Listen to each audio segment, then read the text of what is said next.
Tonight on Healthy Not Skinny. La la la la la la la la la. How much stuff? For lunch today. What? So you dip your salad. That's the thing.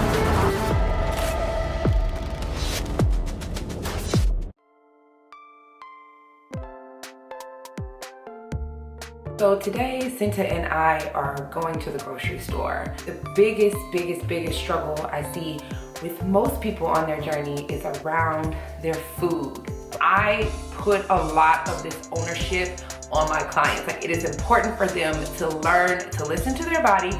How does my body respond to a certain food? How do I feel when I eat certain food? When do I feel full? It is important for them to start to understand what that feels like for them and what is happening for their own body, because I won't be there all the time. I will not be there every single day. So you'll see us going through the grocery store, just really highlighting certain things. Take, for instance, the salad, right? These salads are good for on the go, but we have to watch the sodium in them. A lot of times they have way too much salt, which can then have you holding water, right? Which is forcing you to not see the changes you want to see on the scale, because if we're holding water weight, our weight is not accurate. And so we were talking through that. I allowed her to get a couple of them, not the bowls. We got some bags. That way we can regulate how much of the salad dressing we're putting on, how much of the toppings. So the kits were what I urged her to go towards. When it comes to sweets, when it comes to anything, I have my clients answer the question, can I do this forever? And if the answer is no, then we don't do it. So if you can't give up sugar forever, then we gotta figure out, how do we incorporate this in a way that allows us to reach our goals? What kinds of things can we eat? How much sugar should we be putting in our body? So you'll see us going through some of these options. So Delicious is a brand that I love to put my clients on. The sugar content is typically really low, right? It's dairy free. So there's a lot of benefits to it. And with the lower calories that it offers, it helps us stay in a calorie deficit. So we were talking through some of those items for her to incorporate. I have put Senta on my favorite bread, which is the oat nut bread, and that allowed her to have some bread options. We got some turkey for her to make quick turkey sandwiches, turkey wraps, things that she can have on the go at work that will allow her to stay on track. And you gotta pat that bread. Is it soft? Let me tell you that. Drop a comment if you're like, I understand the tap bread test. Like, you gotta tap that bread, and if it tapped just right, you know, like you get a firm tap or that soft little sink into it, those are two different taps, honey, and that's how we gotta choose that bread. So we continue to go through the grocery store, highlighting, reading labels, looking at sodium, looking at sugars. What can we have? What should we not have? What should we be incorporating more of, less of? What is good for us to have on the go, right? She likes bumblebees. So we really just walked through the entire store together and got really good grocery for her to have for the week.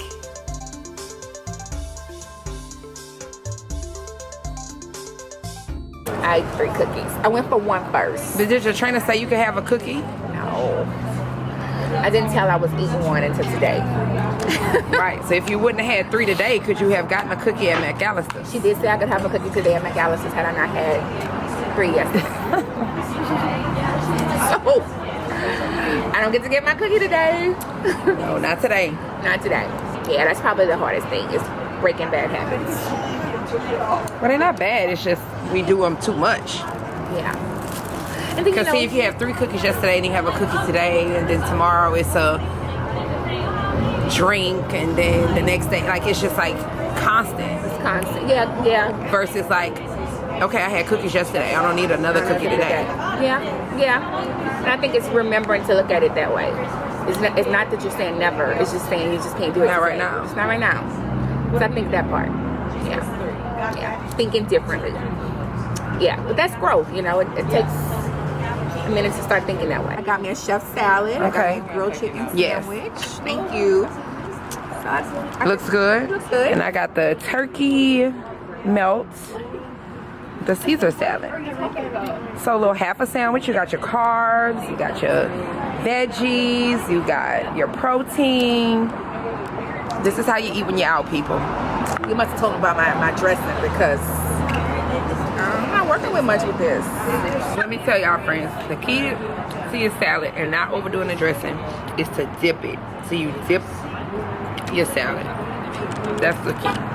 Okay? Take that tip, and I promise you, you will never use too much dressing this way.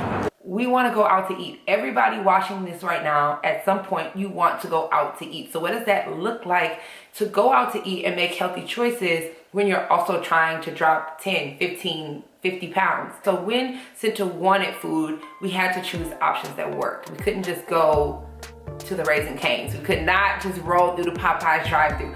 These are not options for us. Got your spicy blue on today, huh? That's what you want to call it. Yeah, the spicy blue. That's what you want to call it. Back to the gym we go.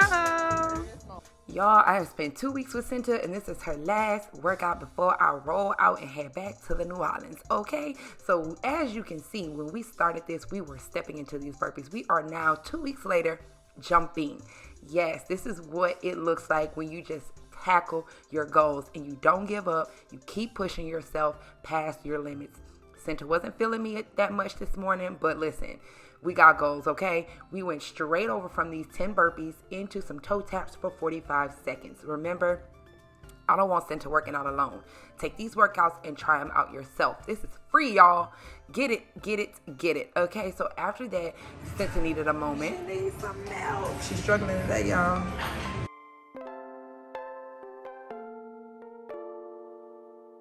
Emergency exit right there if you need it. I needed it. I just needed it. I'm tired this morning.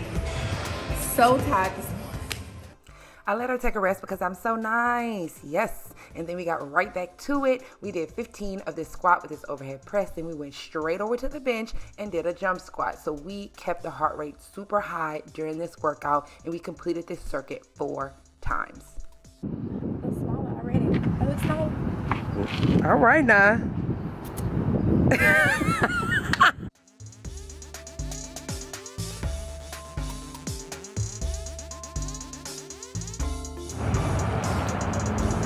So we have chosen salad for lunch today. And Senta has a nice little small salad. And I have a big, beautiful monster salad. The gag is we are right across from Chick-fil-A. And Senta is smelling the fried chicken and she is eating her salad. She's imagining that there's fried chicken chunks Oh, wouldn't that be nice? in her salad. But guess what? There's not. She has her water. This is good. You just worked out really hard. The last thing you want to do is to undo all of that progress and process. Right. So, salad it is, friends. Salad it is. The biggest thing with Senta and food is just emotional. It's very emotional for a lot of people, and especially Senta. She allows her mood to determine what she eats, and then that can just bring us to places that aren't great. My biggest struggle would be not allowing things to shift me. There's times I can get shifted and my mood shifts so that I don't get distracted, so that I don't want to eat the french fries. See, the day we went to Salada, she wasn't having a great day. So I felt happy to be there and push to make a healthier decision, and really understanding where your emotions come from help you to support making different decisions, because the food might make you feel better in the moment, but whatever caused that emotion is gonna either come back up, it's gonna show back up for you, or it's gonna resurface after you finish eating. So the big goal is to really uncover what is causing this emotion and address that, because the food is just gonna cover it up. It's just gonna mask it like anything else. No, don't tell me the battery's dead. Oh no. Okay, step off. Okay, let's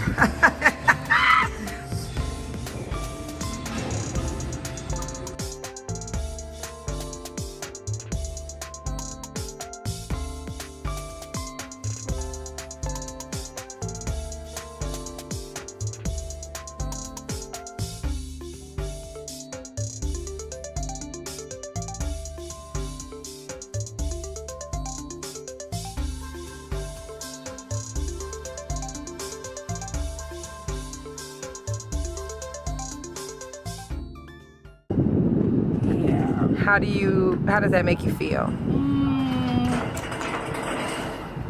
I don't know. I feel like I need like another week or two. But I'm gonna push through. The food part I can do. Showing up for myself I can do. But it's pushing myself past the mark.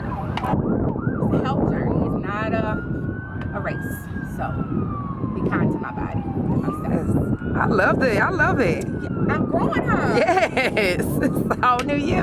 Whole new me, baby. On the mindset. The struggle is real for people with food. Food is designed to make us feel good. And so we really got to uncover, where does this emotion come from? If I'm sad right now and I want a cookie, like, what am I sad about? And I need to address that. And then that will help me deal with that differently next time than saying, like, I'm just going to eat to feel better. No, I need to address whoever is upsetting me. I need to address what's upsetting me. If I hate my job, I need to figure out what my next step is. Like, I need to really figure out, backtrack to where the root of the problem is so that I can be better moving forward. Aree's tip of the week. Identify your specific food struggle. Your struggle might not look like everyone else's. Take a look at this list. After working with thousands of women, some of the same struggles appear over and over. Maybe you're overeating. Maybe you're not in a calorie deficit. Maybe you're consuming too much fast food or processed food, or you're running off to happy hour, not eating the food you cooked at home. You often use the excuse, I don't have time, I'm on the go. Identify which one of these speaks to you the most, and then we're going to set goals around it. It's important to set goals around one struggle at a time. Setting too many goals becomes overwhelming and you feel defeated because you're not reaching all of them. So set one and then go from there. You can build on it over time. So let's look at an example. Let's say you struggle with overeating. So you might decide to monitor your portions for the next 2 weeks.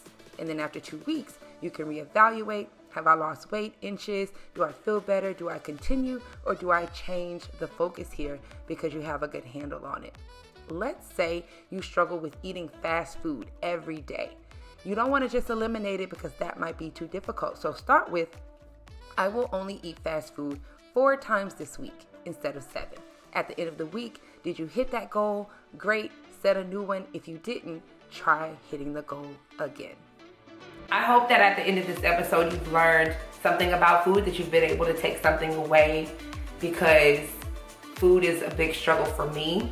As you can see, it can be a struggle for Senta, and it's probably a struggle for you or somebody you know. And how do we be better about food, be good to ourselves, and continue to live our healthiest lives? And we'll continue to explore food as we go through this journey with Senta. We have a long way to go. We're just scratching the surface here, but I hope you have found something that helps you along the way. Next time on Healthy Not Skinny. Very discouraged this morning. Today was her first workout alone. I got on the scale this morning and I'm not excited about my results. Today, I dropped right in front of the Chick-fil-A, the Whataburger, the Smash Burger, and so on. So, just want to let you guys know, it wasn't a struggle to make a healthy choice, but I definitely had to be cautious of what choice I'm making when it comes down to what I'm going to eat today.